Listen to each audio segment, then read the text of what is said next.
Hi friends, నేనైతే గోంగూర పచ్చడి తయారు చేస్తున్నాను. ఆల్మోస్ట్ అన్నీ అయిపోయేవి. చాలా అంటే చాలా బాగా తయారు చేసుకున్నాము. ఇది అంటే ఒక 2 days అయినా నిల్వ ఉంటుంది అని ఆయిల్లో ఎక్కువ ఫ్రై చేసుకోవాలి. చూసారా, ఎండుమిరపకాయలు, కరివేపాకు, పోపు దినుసులు, ఎల్లుల్లిపాయలు అన్నీ కూడా చూసారా. ఆయిల్ చూసారా ఎలాగొస్తుంది. ఇంకొంచెం ఆయిల్ వేసుకుంటే ఇంకా నిల్వ ఉంటుంది. సో మనం ఇంకా కొంచెం ఆయిల్ వేసుకొని బాగా ఇచ్చేసుకుంటే బాగుంటుంది అనుకుంటాను. ఆల్మోస్ట్ అయిపోయింది. కొంచెం నాకు తెలిసి కొంచెం టేస్ట్ చూద్దాం. అబ్బా పడట్లేదు.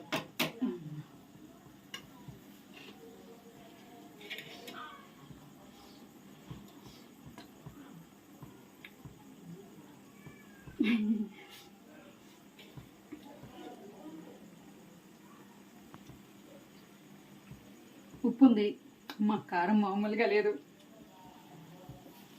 చూసారా, చుట్టూ ఆయిల్ ఉంది కదా, ఎలా వస్తుంది oil.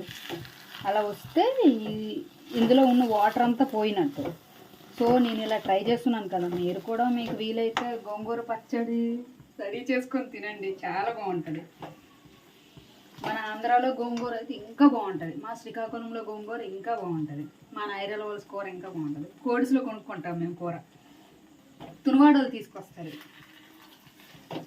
Okay, thank you, bye.